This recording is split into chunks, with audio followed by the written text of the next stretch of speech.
Hey, Loco sports fans, happy Friday night, and it is a happy Friday for Loco teams. Wes, we had two of the traditional team sports, I guess, playoff teams as you would think of them, because track and field is still going on, but it's not like playoffs, it's state track meet, Right. like a little different.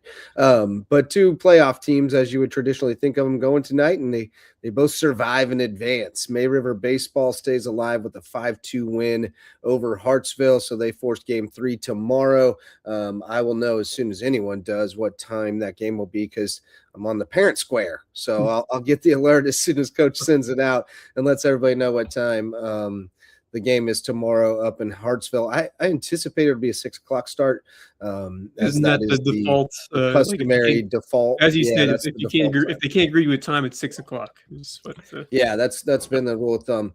I think both teams have their ace coming back, or quote unquote ace, in as much as you can define that, for the last game, because game one was Wednesday, so that would be a 3-day. And they both had to win on Monday to advance, and they both used their top pitcher, I believe. I know Micah Morgan pitched for May River. I think Hartsville used their guy in that game as well. So they both should be set up with their ace, and should be a really good ball game.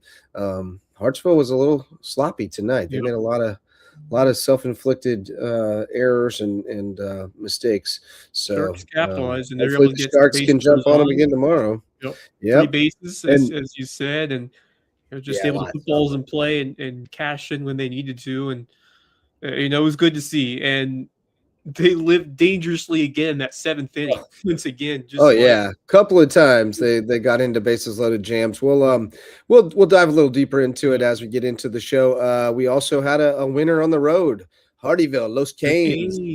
Hardyville boys soccer headed back to the state championship for the second year in a row.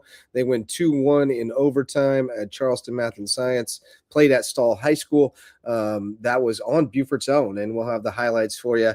And we're also expecting to hear from Misa B going to the state championship. Misa Garzon planning to jump in with this on his way home. Right now, they are appropriately celebrating at Raising Canes. The Canes are at Canes celebrating a huge win.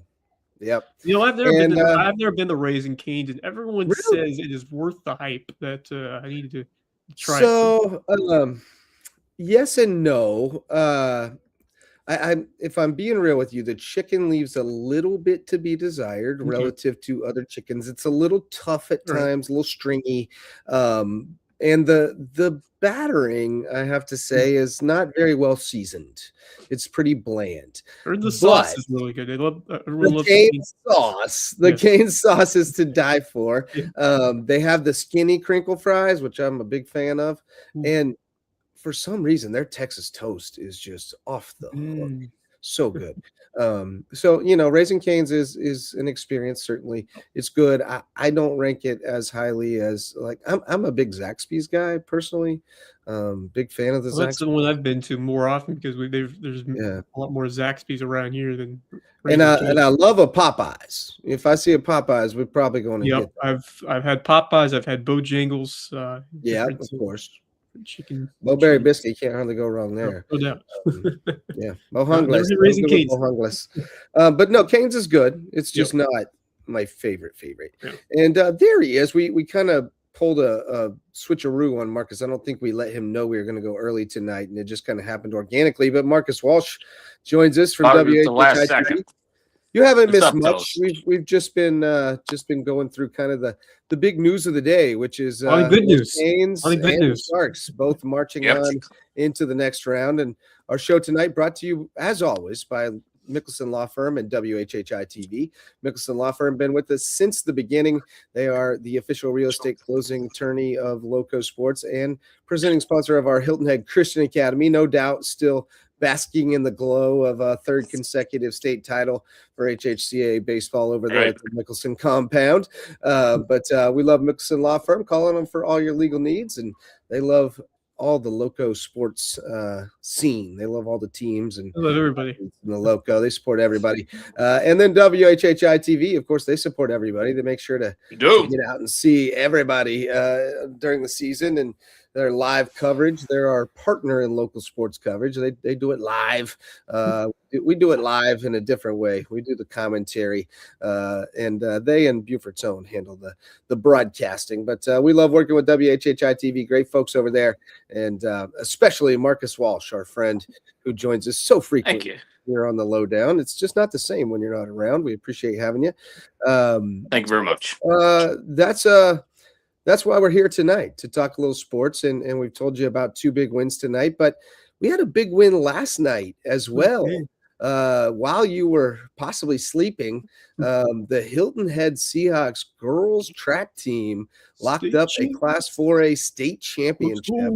They were incredible. I mean, as the night wore on, I was going, man, they're winning a lot of events. I think they might win this thing. And sure enough, they racked up 65.5 points, and they beat Westside, which was second, with 58. Julia McKenna, one of the biggest stars of the night, she won the 1600. She got second in the 800. She got fifth in the 3200, and she was on the 4x8 relay that won. So a tremendous night for her. Kendall Cohen also with gold in the 400, eighth in the 100, and she was on the 4x4 relay that won. So they won 2 of the 3 relays. Ali Salim also had a good day, fourth in the 800. And actually, they placed. They went 2, 4, 5. They had 3 in the top 5 in the 800. Which is they sure did. Yeah, I watched that race and I was like, holy hell, that's all Seahawks. But yeah, they had a heck of a night, just a tremendous night for Hilton Head girls, and May River boys very nearly pulled it off too. They finished second, a half a point behind South Point, which had 61.5 to May River 61. So just a devastatingly narrow margin. But what a night for Jackson Wright. He won the 1600 and the 800. And Caden Stewart blazed to victory in the 400 meters for Hilton Head. That was impressive. Talon Farrington from May River, second in the 32, fourth in the 16. Of course, Amari Patterson. We watched him all year. He was the fastest man in the Loco, almost the fastest in the state in 4A. He ran 10.84 in the 100. He lost by 4 1/100ths of a second to Alex Mungia from Blue Ridge. So tight finish there. But lots of great performances last night from the Loco tracksters, and I'm about to track down how it was going tonight. Track down here in a minute. Exactly. Very nicely done right there, JJ. That's why they pay you the big bucks. I gotta say, we talk about Caden Stewart too on the football field. I saw a bunch of him over the course of the last couple of seasons. That guy just is all just momentum and all go all the time. Not surprised to hear those numbers out of him on the track. Yeah, dude, it was phenomenal. It was pretty special. I mean, the commentators were like, "Whoa, what that dude just do?" Like it was kind of crazy. He just ran away from everybody. Yeah, I mean, it was the 400, and he just smoked everyone down the stretch. Just ran away from them, and it was very impressive. So, he back for more football, right? I would have to think so. Caden? I don't think he's not a senior, is he? It says he's a 12th grader, which would mean he's a senior. Dang it. I thought he was a junior. Unfortunate. You know what? You're right. He is a senior. Yep. Dang it. He's very fast. Well, that man is fast. Going out with a bang there with a win the 400. So congratulations to Caden with a talented athlete he has been. But man, this May River squad, I am quite impressed, and certainly stings to lose as thin the margin as they did. It comes down to the minuscule hundredths of a second for some of these events, and so it's just tantalizingly close for the Sharks there. But second place is certainly a tremendous achievement in the state of South Carolina to finish there. And Jackson Wright, you mentioned him with a remarkable performance, sweeping the 800 and the 1600, and just the juniors. He will be back next year, and I'm sure he will be itching to put May River on top if he's able to contribute once again next year in 2027. But nothing to be ashamed of. Tremendous job by the Maryville Sharks, and Amari Patterson is showing off why we talk so highly about him on the football field, of course, in the spring on the track as well. And Alex Mangula, he didn't beat him just once; he beat him twice. He beat him at 100 and a 200. So, shoot.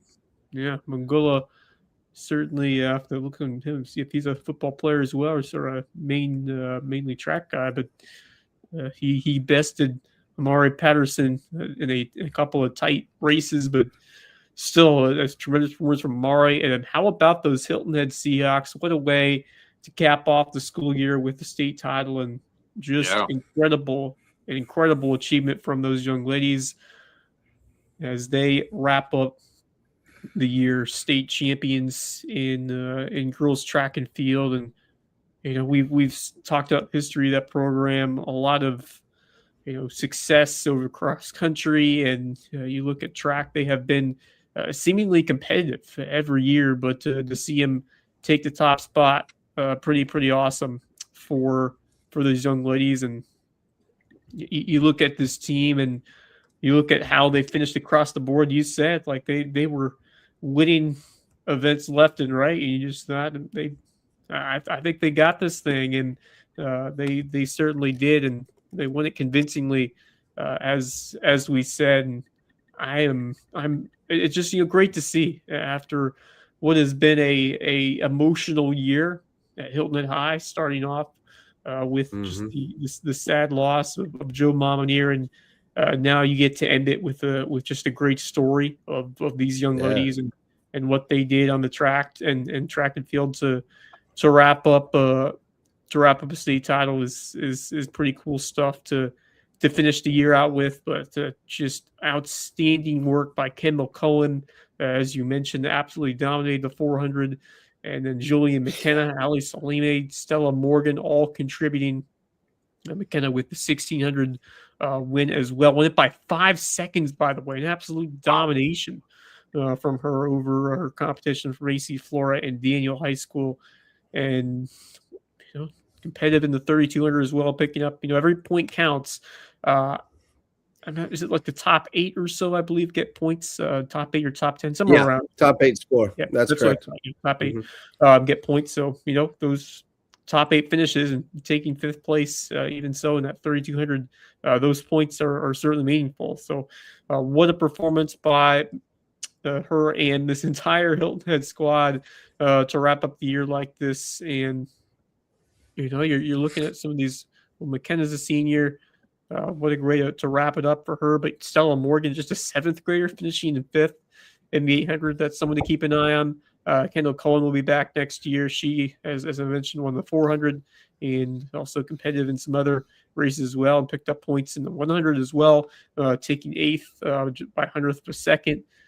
Those points all add up, and she was incredibly important to Hilton Head's success, and really awesome to see the Seahawks on top. And we've talked a lot about their cross country success in the recent decade plus, but to see them win a state championship in track is tremendous. And what a way to, as I said, what a way to put a happy spill. Certainly a lot of success throughout the year for Hilton Head Athletics, but to wrap up with that little cherry on top, to have that last memory being a state champ in girls track and field, just an awesome way to cap off this season. And certainly, like I said, after a year it has been, a lot of reflected on with, the changing athletic director in just a tragic way, but just a lot of excitement going forward for the Hilton Seahawks overall, for what football did this year, basketball being competitive, baseball is on the up and up, and then,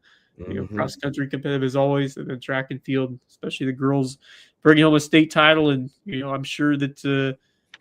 Momonier would be exceedingly proud of what those young ladies did to capture a state championship, and just a great way to end this school year for the Seahawks, and a lot to be excited about with Coach Moxley and the new AD over there, and nice way to usher in his start to his campaign here. For sure. Here at High. No doubt. Yeah, he's got to be excited about what he's getting himself into. Speaking of new ads, he was new a little while ago. He's not new anymore. He's gotten well acquainted in the seat, but wearing the different hat tonight as head coach of Los Canes. We got Misa B riding in the passenger seat, joining us on the show. What's up, buddy? What's going on, guys? How's it going? How was raising Canes? I haven't eaten it yet because I had to jump on the show. So, but it smells good so far. We would have understood if you wanted to eat it while it was hot and save up for later. That would have been fine. But now you got an excuse to get off of here when you want to, right? So, yeah. Congratulations, Coach. Definitely lost a few hairs of what was left tonight, I'm sure, when they found that equalizer late. But your guys were able to really, you controlled the match for most of the night, and then definitely were able to control it in the extra time. You guys kept the pressure on, and then finally connected on the corner kick. Macho Camacho Maldonado with the goal. Just a tremendous effort tonight, and a trip back to the state championship. And you weren't part of it last year, but I know you were watching it. You were there, and you were watching as a proud Jasper County native and alum. Watching what was the home team for you, and now you're coaching them. So, just take us through tonight, and what it feels like to be going back to that state championship game. Yeah, no, it was a great night, stressful night. I think the boys responded very well in overtime to what was a very rough second half. We started off very strong, controlling the ball, moving the ball at will, creating chances. I don't think Charleston Matt had any shots in the first half on goal, and we just controlled it. And then second half, they turned up the intensity. We kind of you know, slowed down a little bit. We weren't playing our best. And when they got the equalizer, it was after the regulation ended. I told the boys, hey, if you want to go back to Columbia, this is where you got to show it. You got to give the heart and the will to win. And they did. We controlled overtime. Camacho got the winner, the game-heading winner with a header there at the end. So very excited, very proud of the boys. Having a new coach, playing a different style than what they're used to, losing the players they lost last year, especially on attack and the talent that we had. Could have been very excusable for the boys to just, not have the year they've had. But we've given them a tough schedule. You guys know how I am about scheduling. And they responded and they played very well. And I thought, tonight was probably one of the best games we played all year in terms of our ball movement, creating chances against a very, very good defensive team. Charleston Matt was 18-1 heading into tonight. They only had one loss. They don't get scored on very much. So it was good to get a win on the road. And now we rest and get ready for a state championship next weekend.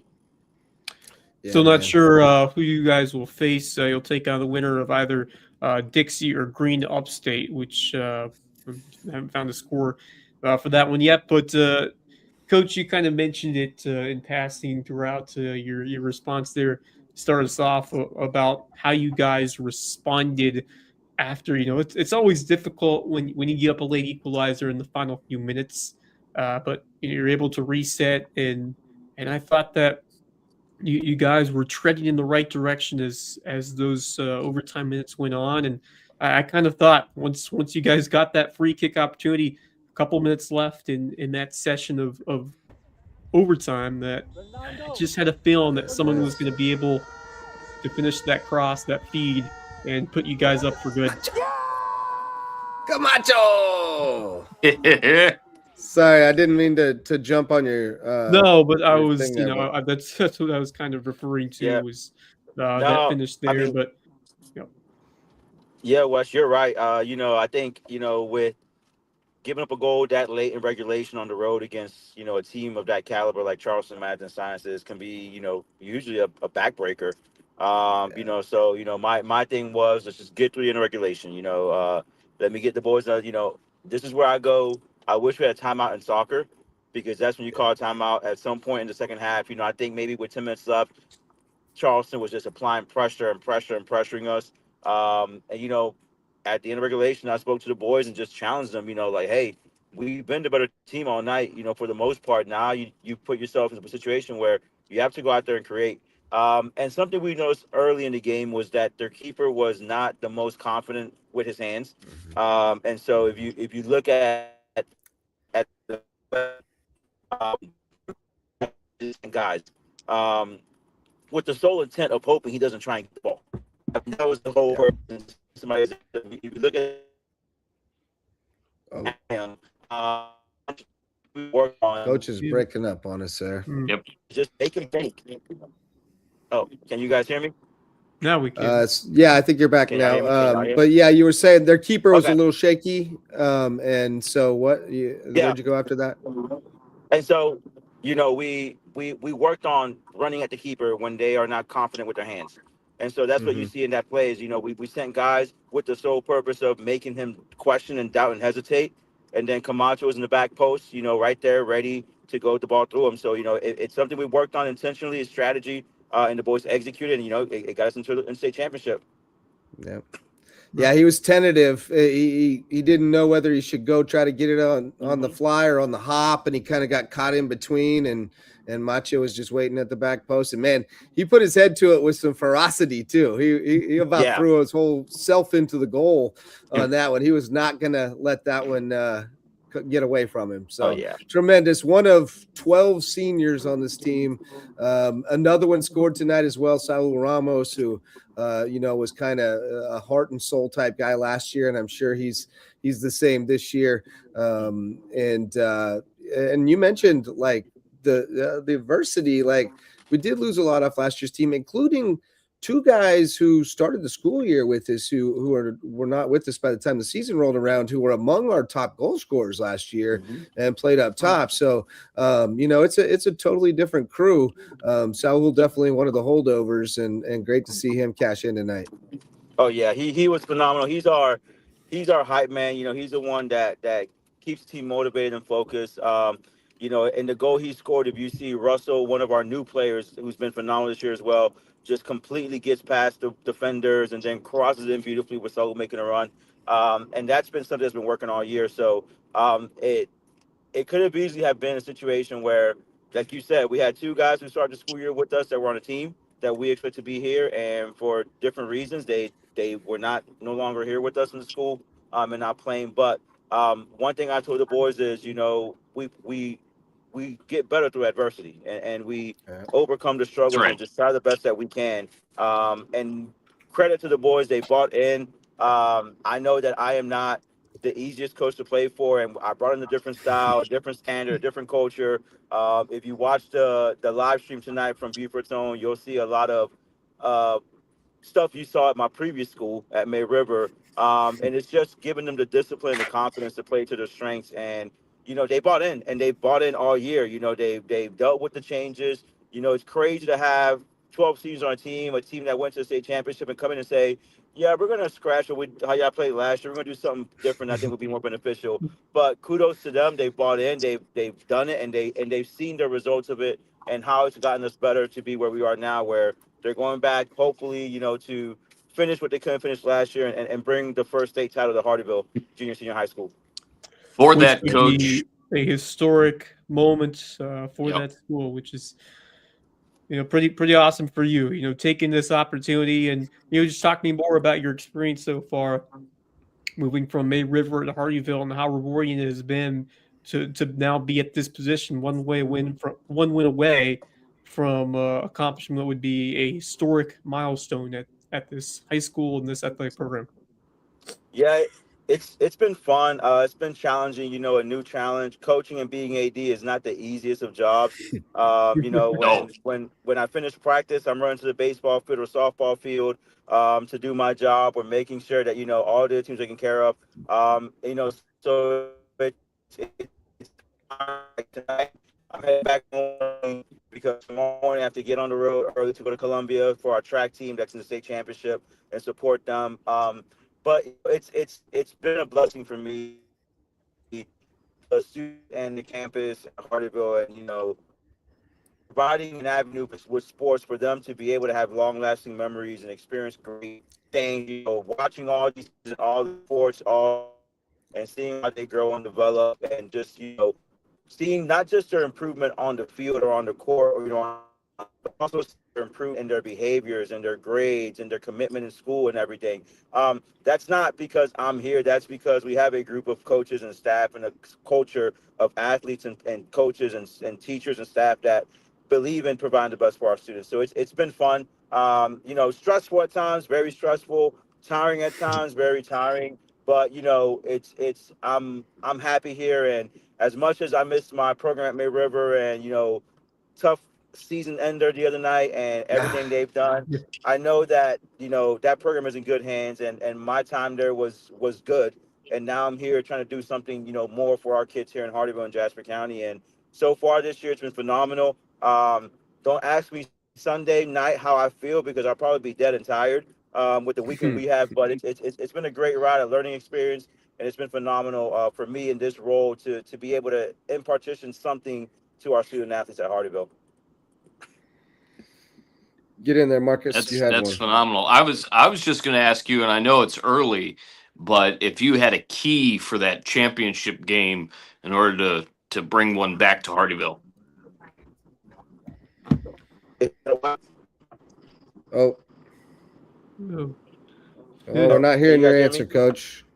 Oh, yeah, go ahead. Oh, hold on. Can you guys hear me you're now? good now. Yes. Okay, Marcus, do you repeat your question?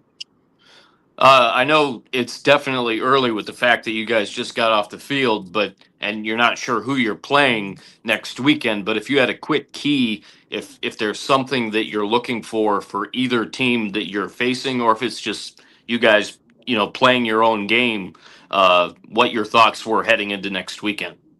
Yeah, just I've watched some film of Dixie and Green Upstate already. And Dixie plays very similar style to what we saw tonight with Charleston.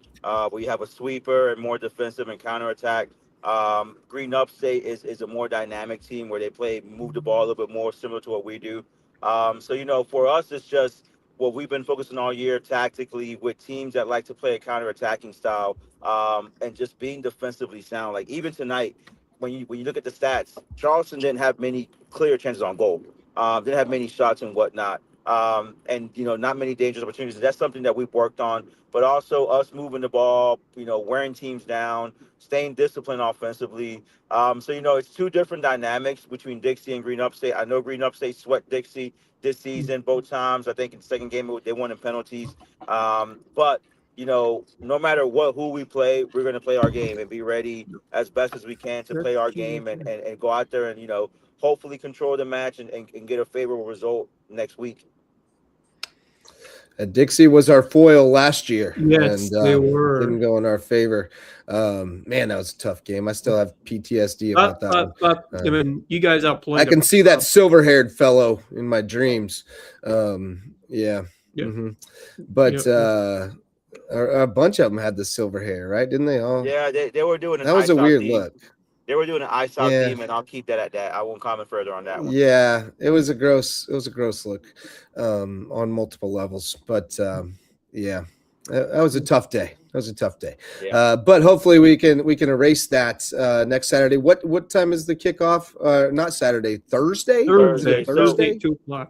2:00. So as of now, it's Thursday at 2:00. But because of so many graduations and schools who make it being impacted, we did get notification from the high school league that they made changes. So we'll know for sure by Monday when we'll play. So as of now, tentatively Thursday at 2:00, like what Marcus said. But that may be some change. So Monday, hopefully by noon, we'll know what a matchup is, and then we'll post and announce it on our social media pages. And you need a guy to take pictures and whatever else you need, right? For that on that day. Yeah. You'll need an extra somebody to come from school and help with that. I mean, I'm going to talk to my principal and the superintendent to see if we can do some kind of half-day situation, for circumstances. There we go. See what we can do. Absolutely. And get the spirit bus. Oh, yeah. Exactly. Oh, I don't want a situation where we're missing so much staff and students at school and, and absences and end-of-year testing. So we'll see what we can do. But, absolutely, it'll be fun. I've heard if you let some pigs loose in the school. Yeah. Chances are. Half a day. I that might be a good idea. I mean, bad idea, but hey, if you see pigs at Hardyville campus on championship day, I had nothing to do with it. I know nothing. I plead the fifth. No comment. I'm pretty sure we could just generate some AI video of pigs in our school and just post that, and then everybody just goes to the soccer game, right? Yeah, there you go. There we go. I mean, hey, mere coincidence that it happens the same day we have a game. Yeah, there we go. I mean, now, this is you're talking awesome about the win. first state title ever, possibly at Hardyville High School. That calls for a big occasion. That calls for a opportunity for kids any to sport, practice. right? Yeah. Because we had girls basketball made state finals. Girls basketball made 2 lower state championships, and we have a 1-by-1 girls relay team that won the state championship in 2010, I think. But this would be the first state team title Team state in the school's history, and the first one in Jasper County since Coach Toomer won the girls basketball state championship years ago. Yep, that sounds right. Holy cow! Holy cow! Wow. And the first soccer championship in Jasper County ever, right? Yep. There's never been a soccer champ from Jasper County. Surely. Here we got the highlights from Buford's own. Yeah, shout out to Javon for coming out. There was not much hype in this field, so he did the best he could, but appreciate him coming out and supporting and streaming. So if you haven't subscribed to his channel, send some donations his way because he pays a lot for this. More than deserves not it. free to stream it's $1.50 a month, bro. Yeah, $1.50 a month. Yeah, it's the membership. It's the same you would pay for a tenth of a gallon of gas. Same exact thing. That is true. That is true. You could look. You could either subscribe to Buford's Own, or you could drive 2 miles. It's up to you. Yeah, yeah. Or buy half an egg, whichever you want. Yeah. There you go. You can save up. In all reality, from McDonald's. In all reality, Javon deserves a lot more than what he has done, and like racking up the miles to cover these events on the road. We cannot thank them enough. There's the open goal. Yeah, he definitely drives to and from the Lowco and the Coastal Empire for sure. Oh God! But I agree with you. He went all the way to Charleston. I do agree with you, Coach, that you guys were on the dominant side of things that entire first half and had a chance to potentially add some more goals, but got that first one, which was so important. But exactly the start that he wanted in the first half and continue to attack. And we knew coming into this game that Charleston, like I said, they don't give up many goals. I think they've given up less than 10 goals this year or something like that. And they're comfortable winning 1-0. So we knew that we had to score early to put them on their heels and open them up. We made great adjustments over there at Charleston, and they came out aggressive, and we didn't respond with the same intensity as we had in the first half. They deserved that tying goal, and then overtime, it was kind of like, okay, overtime, let's wake up again and control the game. But this is, like I said, this is the second time that Charleston has given up 2 goals all year. And, unfortunately for them, it came in a loss tonight, but it just speaks to the perseverance of our guys and just, sticking through the game plan and playing through it and playing through the adversity of the second half that we had and getting the result. I mean, it's as much mental as it is just technical and physical when you get towards extra time, because just a matter of who wants that goal the most, and you guys put yourselves in the best position to have those chances, got that free kick and executed. But that's what it comes down to, those minuscule plays. It's either who makes the first mistake or who makes the big play to win it. And I think this time it was you guys find a way to get the opportunity and cash it in. Absolutely, yeah. Man, Caden Russell was a godsend. He came to us mid-season, Jamaican via New York, and wow, is he talented. His footwork is disgusting. Oh, my. Oh. I thought he was going to finish it. Yeah, his feet are just crazy, and he's so fast. I thought he was going to finish it. He had a couple of shots there late that I thought he was going to put away and couldn't quite. But Camacho coming through for us as we get closer here.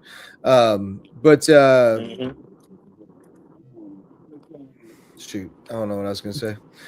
You guys got anything else for Coach, or should we let him enjoy his Raising Cane's, which is now getting cold? Well, just a little bit more final reflection about this year and these young men who have been, they've been through a lot. They've had adversity at several steps. Going back to last year, and certainly challenged early on in the season. But just talk about how these guys have really shown resolve, not just tonight, but in the game before as well when it went to penalties. Yeah, and penalties against St. John's. Yep. So just talk to me about how these guys have really matured as players and as young men and have risen to the challenge of what it takes to get to and potentially win a state championship in high school league soccer.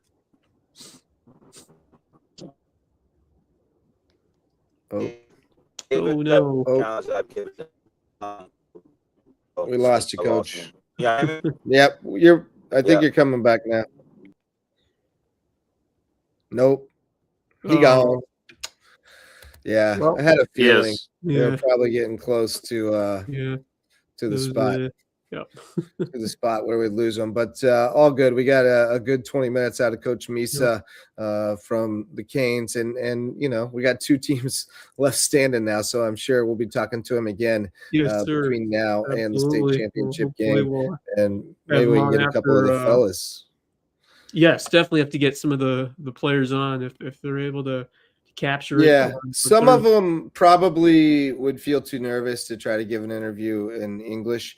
Others, though, like Russell, he could handle it fine. And he's got a great accent, man. I love the way Russell talks. He's from New York, but he's from Jamaica, and he's got the great accent. It's so good. He's such a laid-back dude, too. He's so cool.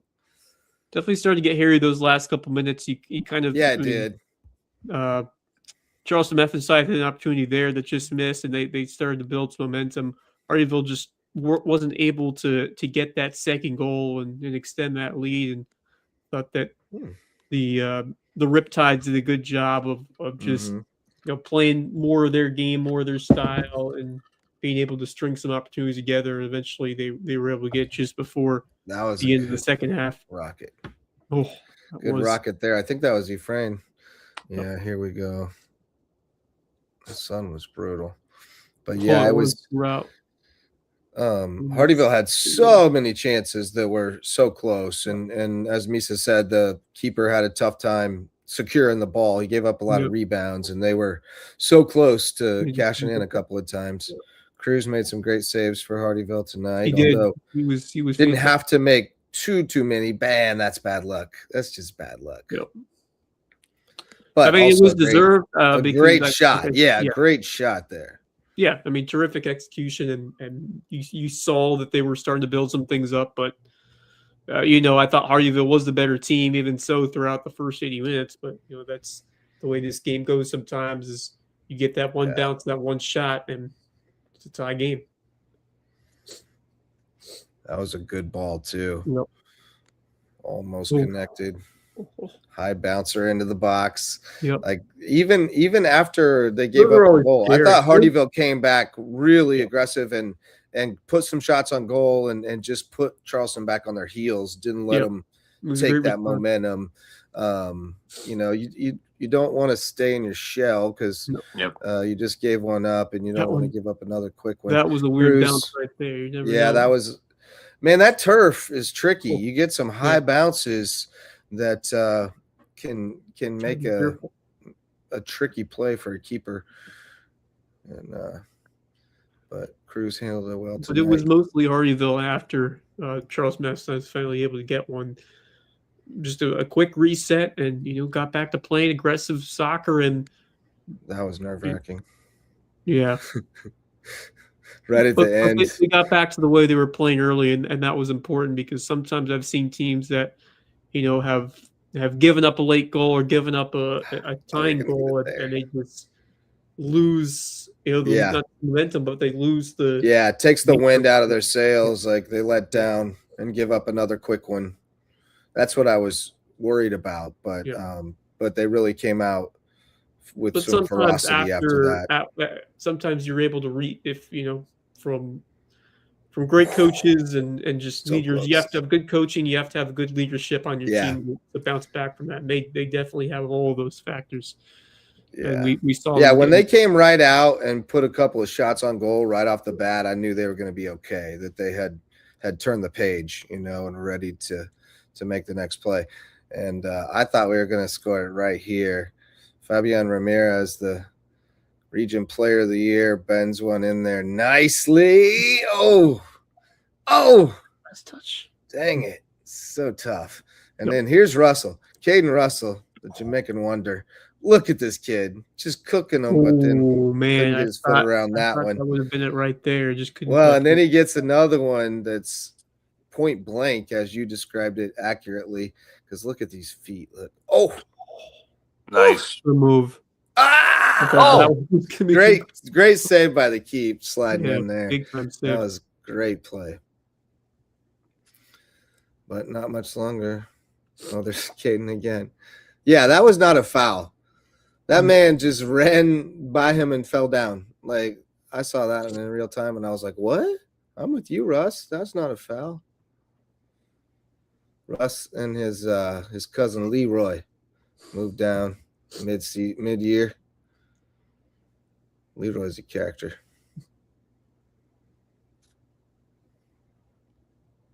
We got nothing but characters over at the Ville.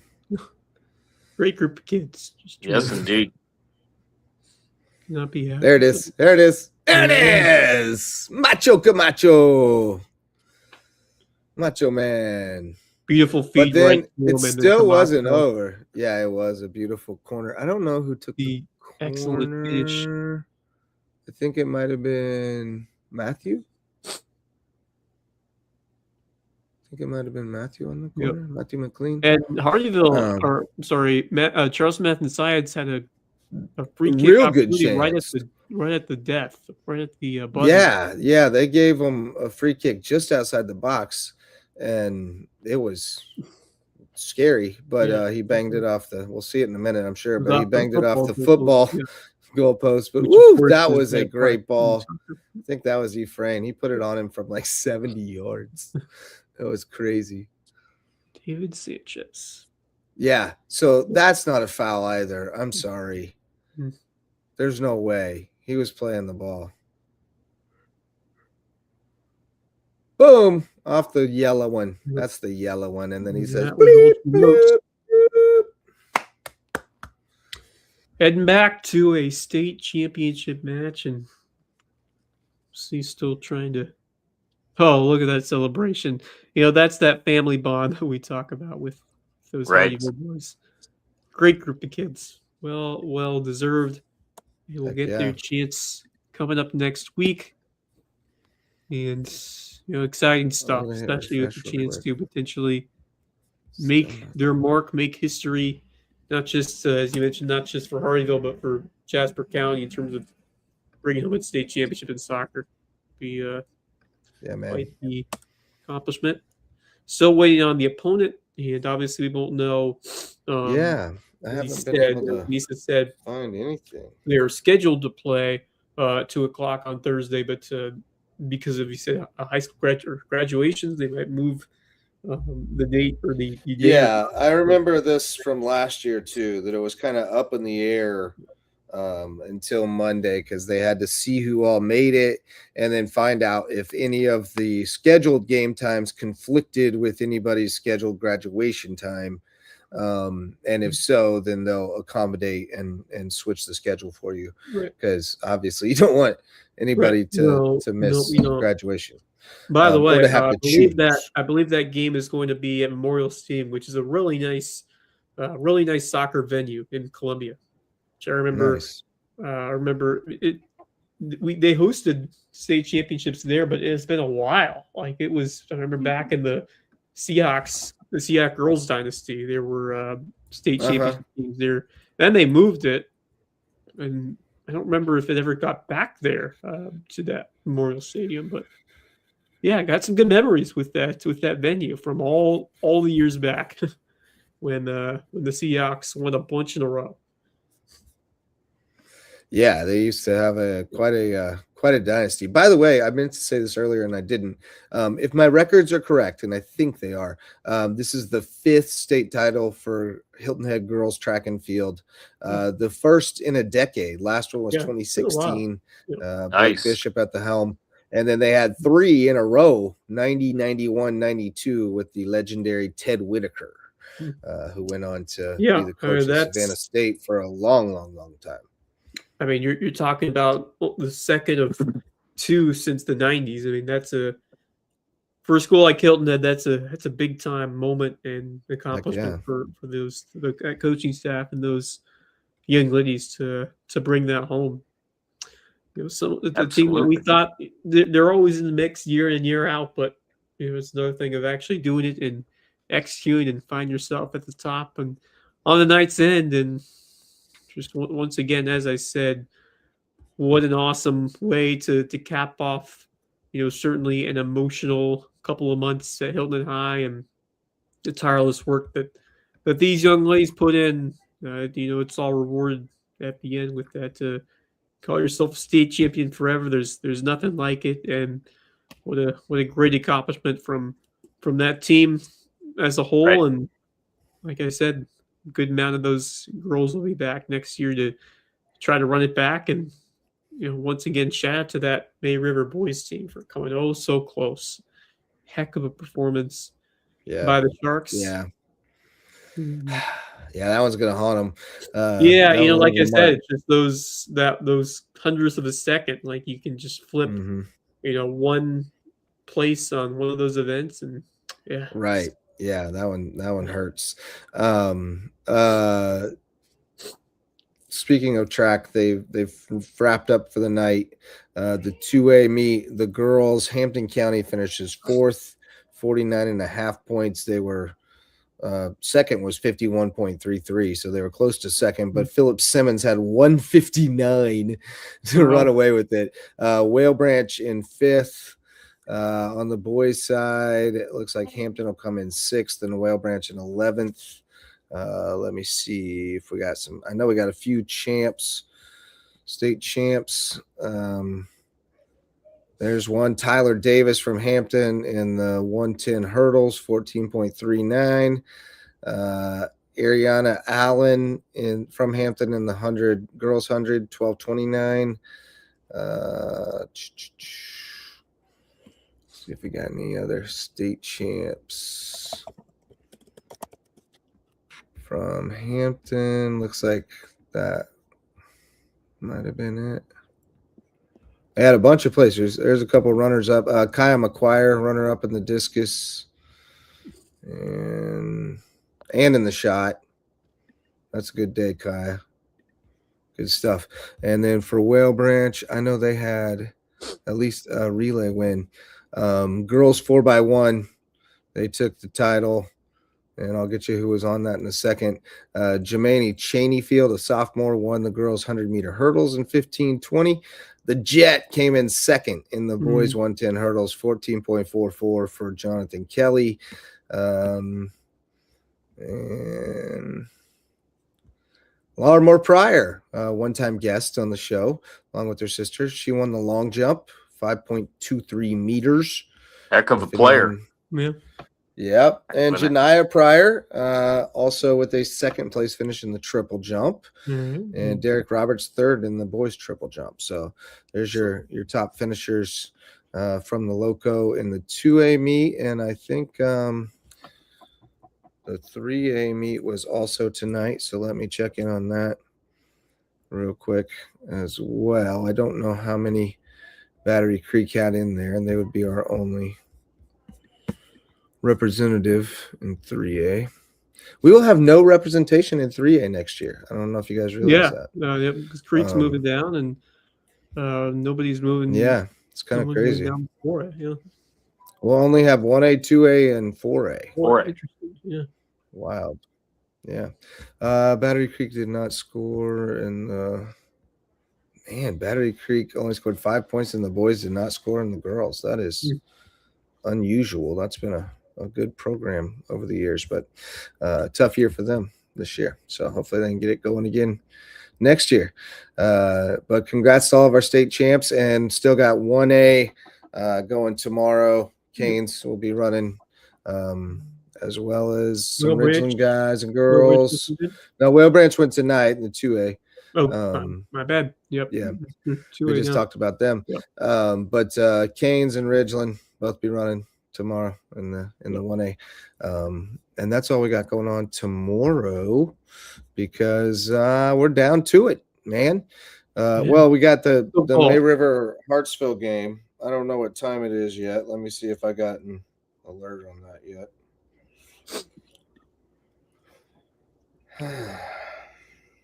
It's exciting live television right now. Yes, while I wait for my phone to load. No doubt about it.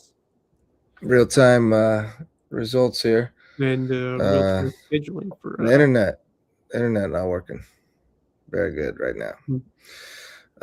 It's real slow. But so anyway, it's slow on my side, or slow on my side as well. But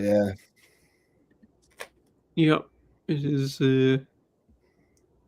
definitely getting down to it here. It's coming up. I don't know if we got a start time yet, boys. Nope. Hey, not. No start time as of yet. Still waiting to see what happens. Yeah, we'll have to find out tomorrow. Wait and see. Coach has not sent it out yet. But tomorrow, it'll be tomorrow at Hartsville. May River against Hartsville. Winner goes to the lower state championship series against either Airport or North Augusta, I think.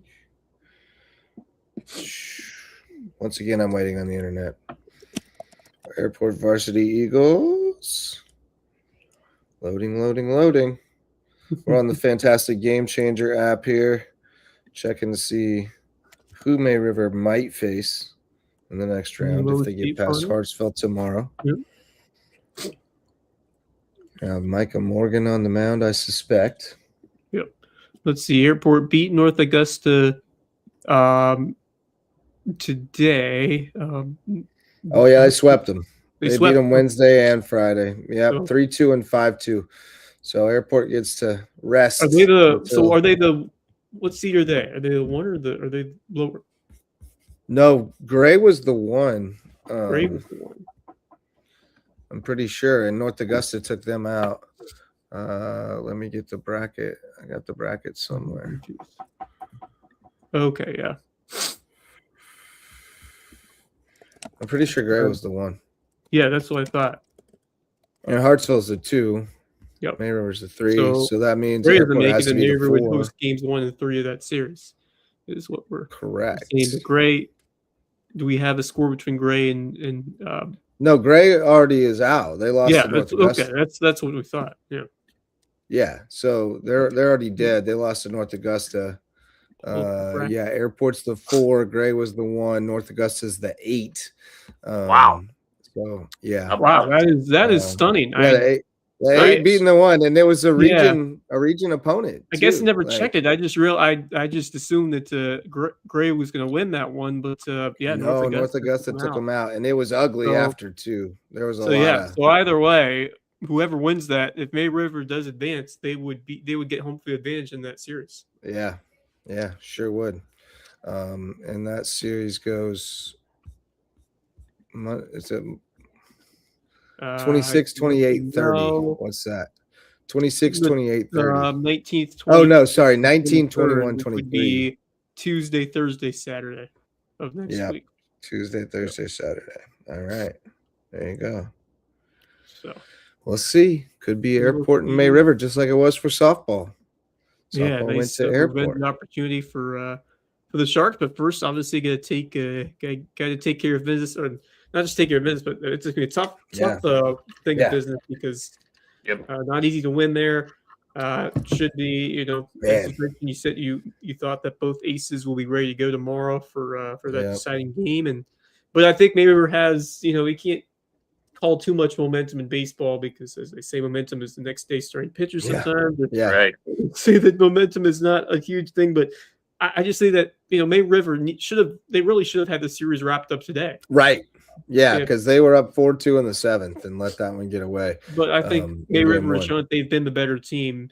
Just that one hiccup was unfortunate, but I just think the way they've been playing, the way the offense has been churning and been able to get runs early and often in these ball games, I really do like their chances tomorrow to get back up there and give themselves an opportunity to win the series. And I think that they are going to find that way, whether it's a stellar outing tomorrow on the mound or just be able to scrap a couple runs. I mean, Hartsville has made some mistakes, and it's continue to put pressure on, put balls in play, and put together productive outs to move runners over, and just force the defense to make plays because they didn't make enough plays in this one, and force them to do the same thing tomorrow. I think that's the key right there for the Sharks. But I really do like their chances, and trying to remember if they do win. I'm trying to think of the last time we had a high school league team make it to this point to the lower state final, to the Final Four, because it seems like right. It certainly feels like it has not happened very often. Well, Buford went to the state championship series. I think it was the state finals. I think it was James Island or something. It's Hanahan. Oh, Hanahan. I thought they beat them one year. Let me see. I think I have some archived brackets, but I could be wrong. Yeah, I might be wrong about that. They might have lost to Hanahan in that lower state final that year. I know the year you're talking about. It was the year that Monahan coached them. Yeah. When Wallace was there and let's see, because I'm curious if I can. They had a big rivalry with Hanahan. Yep. I feel like, man, I can't remember now if they made it to state or only made it to lower state, but they definitely were in there that year. Yeah, they were. They were that was the most recent one. And then Hilton Head had one. It's been a good while, though. Yeah, it has. Like Wells took a team, and they played Flora one time in the lower state, but that's been a good while ago. Yeah, that was not recent. I'm not sure. No. So, yeah, it's not been very many public school baseball teams that have. No, I'm just saying, like that's a big time. Would be a big time accomplishment if they're able to get to that next win tomorrow and put themselves. Of course that. Now I do remember. Okay, so here's the thing. I do remember a couple. I think it may have been 16 when they got to the Final Four. Like they won. So it was the lower state bracket. You know how they had like the four teams in the lower state bracket. You didn't have the best three. Sure. So they won their first game, but then they lost the next one, and they lost the next one after that. So they didn't officially get to the Final Four game. But they won the first game of that lower state tournament. So okay, that was Hilton Head you're talking about, or Buford? No, that was Hilton Head, but that was like 10 years ago. Yeah, that was. I think Carmen Majinski may have still been there that year. It was 20, that sounds right. Yep. That sounds right. Yep. And then I'm trying to find this dang Buford team now. I'm trying to find. Oh wait, let me look on Max. I was trying to look up the archives from the high school league. I love how we're just doing just a live. Yeah, no, I mean that's looking up facts. I like it. No, but I do enjoy. I do enjoy just looking up.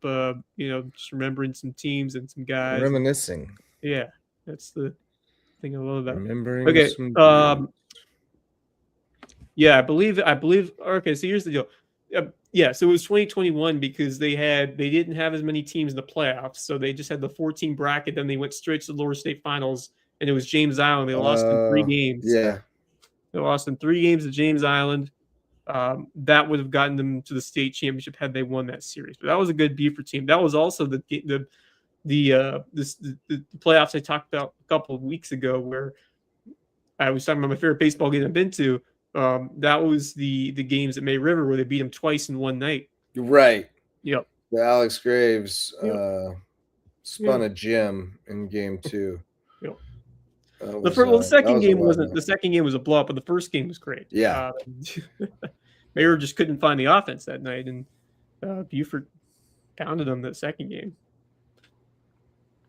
So. Yeah, they lost. Oh, okay. So I think it was Buford and wait, what? Buford in 20. This was 2021. Oh, well, I'm talking about 23. Let me see. In 23, they had a run. Yeah. In 23, they had a run. They made a couple of deep runs after that. Where they went into the playoffs on a losing streak. They lost like 5 in a row, and then they beat Gilbert, right. They beat Loris, they beat got Gilbert. To the bracket.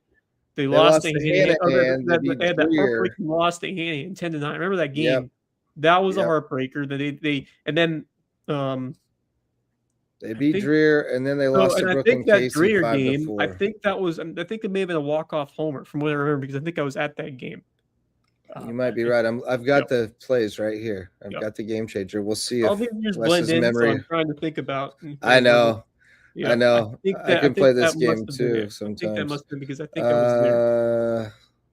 Yep. Hudson Mullen homers on a fly ball to left field. Yep. Zach Talbot scores.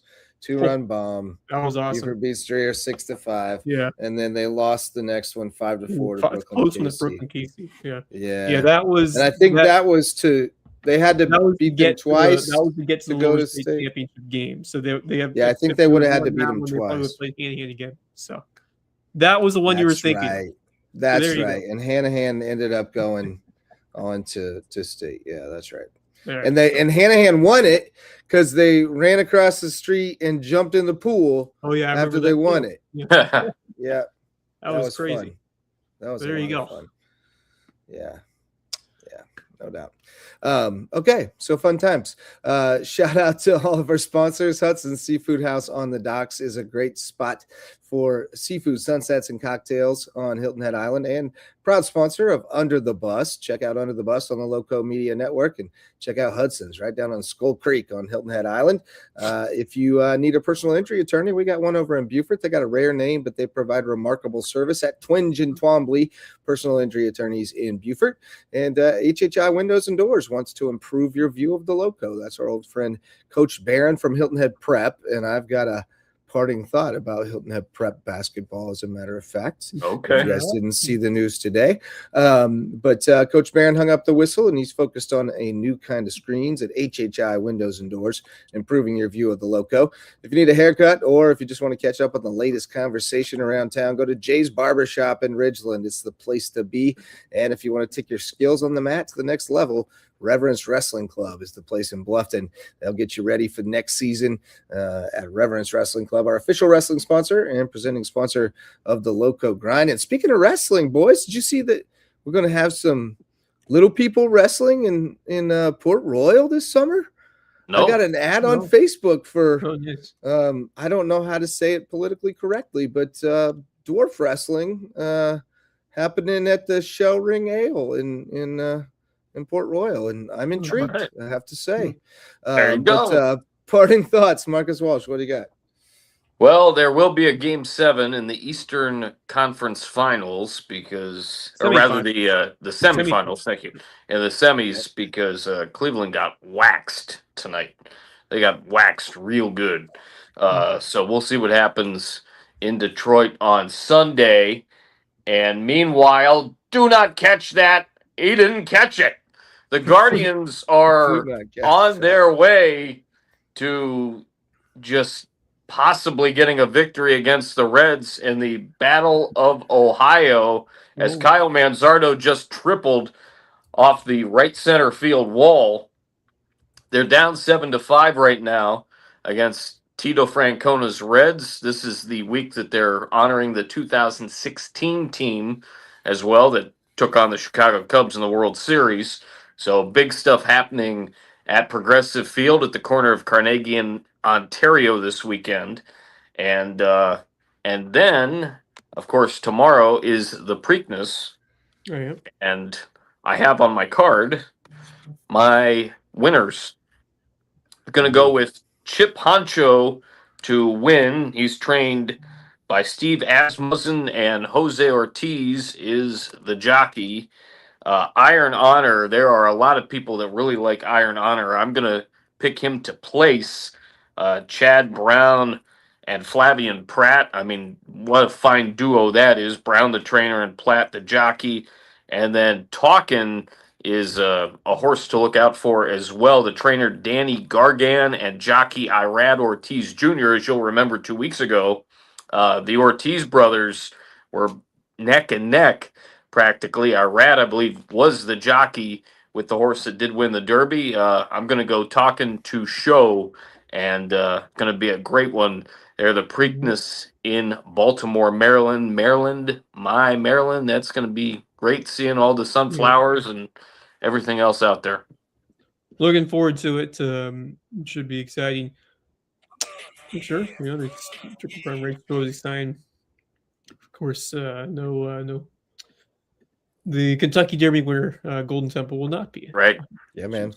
I don't know who to pick for the Preakness. No clue. Yeah, he's not in it, so I can't hardly care.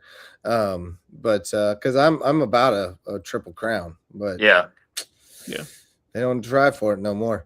Wes Kerr, what do you got, buddy? Yeah, I mean, just one final time, congratulations, Hilton and Seahawks bringing home that.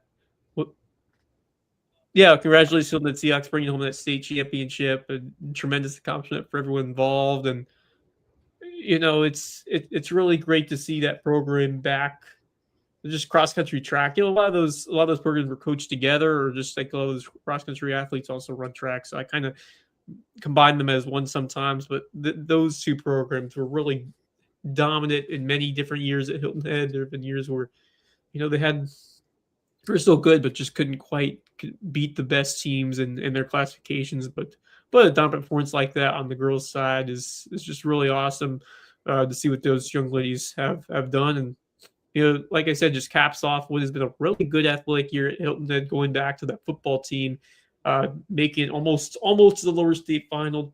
Just a terrific season for them, and lots of hype. Probably most hype I remember to be built up for a Hilton football season in quite some time as they get ready for 2020 fall 2026 season. So looking forward to that, and it's just really exciting across the board to see what baseball did this year. The promise they have. Softball is on the rise. I think they had a promising season.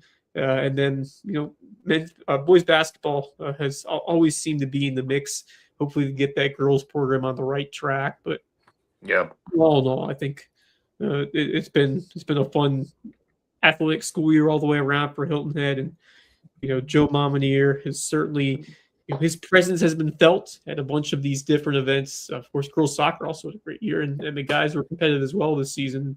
That boys soccer team, you always work from them to get to where they did, to beat Brooklyn Casey, and then certainly not the best showing against May River, but that's still a lot to be happy about with that team. But just all together, great year for the Seahawks, and looking forward to, especially football season always sets its own. Especially looking forward to what BJ Payne's squad will do with a lot of just a lot of high expectations after how last year's season went, and they are going to schedule themselves up tough to begin the year.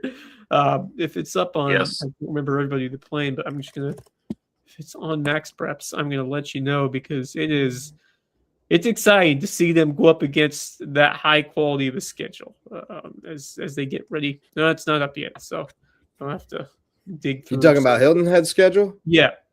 It's bananas. Yes. It's crazy. Yeah, like they play every state champion you can play almost. Like they play Bamberg, they play Rock Hill, they play Camden. Gosh, I'm trying to remember. Camden, yes. They picked up Camden and they picked up Camden in lieu of Oh shoot, that's right. Dixie, it's a rematch. Ooh boy, it's a rematch. There you go. With Dixie. Oh, that was surprising me. I thought that the green whatever the name was good. Yeah, that was the way it was supposed to go last year too, and Dixie beat them. They got Dixie tough kids, number. Man. Dixie has a green upstate number. So it will be the Hornets. They're the countryest good soccer players I've ever seen in my life. I've never seen a soccer team that was that good, that was that country.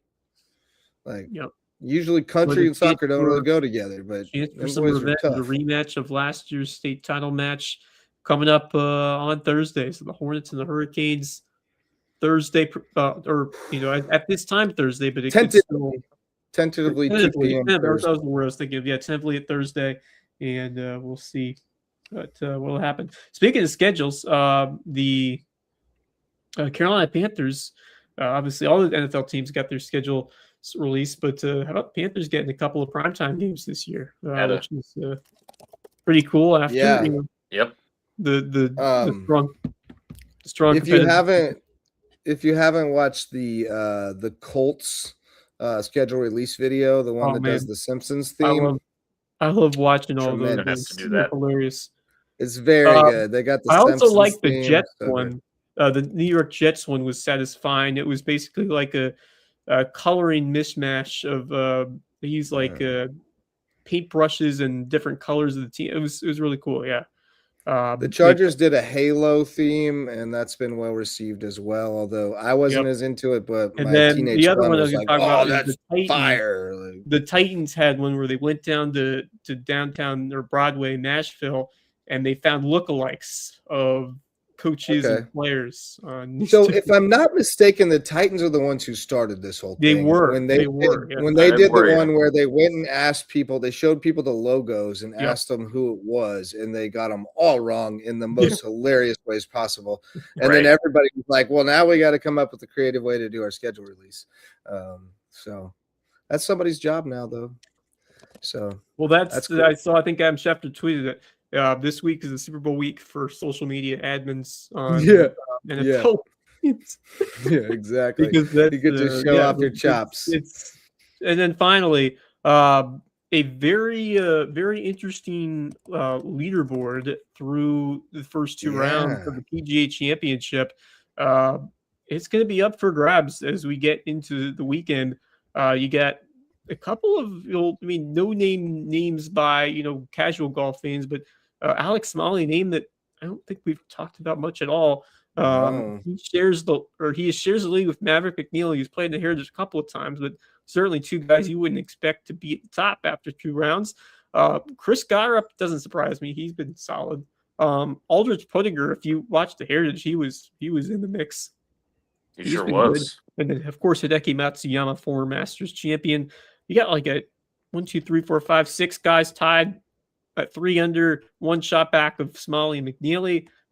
You also got Stefan Jaeger, the German, Minwoo Lee, and Max Grazer. There's some guys that it's a wild. And then 2 back, you got Cam Young, Justin Thomas, Scotty Scheffler. So we still have some big name guys right there lurking. And you also got a 2 under English, Siwoo, and Oberg. So moving day tomorrow. Should be good. Should be good. Okay, so on a serious note, Hilton Head Prep, as I mentioned earlier, named a new boys basketball coach. So 2nd year in a row that they'll have a new coach. Michael Strickland lasted just last year. I don't have any insight into where he went or why or whatever. But they've hired from across the bridge, Doc Archibald from Cross. Oh, hey now. The new boys coach at Hilton Head Prep. And we had Doc on the show when he first got to town and got the job at Cross. And he's got a good pedigree as far as both parents were D1 basketball players. And he grew up around it and grew up in the gyms and played at Ranger Junior College down in Texas with Billy Gillespie. That was the famous JUCO program that Gillespie ran for a few years. And then he ended up out here and, has been coaching at Cross. He took over mid-season when Fish was pushed out a couple years ago or last year and finished off the season with the girls and won that state title. And then they came up short this year, obviously, but he was back to coaching the boys this year. So congrats to Doc. And it's kind of it's been a strange time for Hilton Head Prep, though. I mean, you win 3 in a row with Barron and then now 2 coaches in 2 years, just kind of a lot of, and that's following up the legend before him and Jerry Faulkner, who certainly a recognizable name of basketball coaching, not just here but in Charlotte and elsewhere. So. And he followed a guy named Rich Basirko. Yes. Yes. Pretty well for a good while. Yes. Too. Yep. So, it's an unusual time in the timeline of Hilton Head Prep basketball. But, Doc didn't. He didn't win a ton of games and didn't play very good competition at Cross just because of what they were and who they were, where they were in their development. But he's going to have much better talent. Weird years of prep. Remember what that football team did this year? They pulled off a huge upset, almost got the state championship in football, and then basketball. Yeah. I agree. It's been a little different, but. Well, and they've got I guess they made an internal hire back on the rise. They didn't ask Johnny Campbell back to coach the girls either. So just a little bit of change over there. No info on that yet as to I heard they made an internal hire, but I don't know who that is. I haven't seen that they announced it, but I may have missed it. But we'll look into that. And then on the less serious note, but also a serious note, if you're going to do a senior prank, we got to have some guardrails here, people. We can't destroy state property. Yeah. We can't discharge fire extinguishers. That's punishable by up to a year in jail and $2,500 fine. Like, let's be smart, children. Have some order. You probably could have gotten away with the pigs. We all probably would have laughed if it was just the pigs. But pigs running around. Pigs are funny. You can't destroy state property, and you can't do that. So I hope that no one has any ideas, any copycat ideas to try to do something similar. Just don't, kids. Be smart. Have fun, but be smart. Put some soap in the fountain or whatever. But let's not make our schools have to spend tens of thousands of dollars, and let's also not make our custodians have to clean up syrup off the steps and stuff like that. No kidding, man. I was getting mad just thinking about stepping in syrup and then having to walk down the hall with my shoe sticking. Can you imagine? I thought the pigs were one thing. Then I read about everything else. The rest of it's out of control. What are we doing here? But at least we had some good news out of May River High School tonight with the Sharks baseball team marching on, and they will play again tomorrow, time TBD, against Hartsville. Yeah, someone told me about I'm guessing May River. I was quite confused, but there you go. I wasn't clued in, but I'll tell you what happened. Oh, you didn't know about the pigs? No, I had no idea. I couldn't get the reference until right now. Oh, yeah. I was out of the loop. Don't let the pigs in your school. Pigs were running wild. Pigs in the school. The pigs were funny, though. That part was funny, but the damage to property was all the other stuff's absolutely no one seems to know where they got the pigs. We'd like to know. Animal Control's got them now. They posted them and said, hey, if you're missing some pigs, we have them. But no one has spilled the beans yet on where the pigs came from. So as far as I know, no one has spilled the pork and beans on that yet. No one spilled on the beans on the origins of the pork. Yep. But all right, boys. With that, I think we'll wrap it up. Congrats to Coach Misa and the Hardyville Hurricanes dancing to another state championship game. Going to try to finish it off this week against Dixie, and to the May River Sharks baseball team staying alive, and we'll check. Should be a good one tomorrow or tonight, but still haven't found the time yet. So yeah, I'm guessing it'll be 6. Just you don't want to turn it around too much quicker than that, and they got a good haul up to Hartsville. I would assume so, and Hartsville get home late tonight. I don't think they're going to want to play early either. No. So I'd guess 6. No. But all right, boys. Thanks to all of our sponsors who make it possible. Thanks to you for showing up to listen or watch. And thanks to Misa for jumping on with us on the way home. Go Canes. Vamo Canes. And with that, let's see the celly. There we go. That's from the boss. El Presidente. Rayleigh sent me the celly video. Vamos los Canes. Vamos Canes, vamos. So with that, boys, for Marcus Walsh and Wes Kerr, I'm Justin Jarrett. Till next time, go Loco.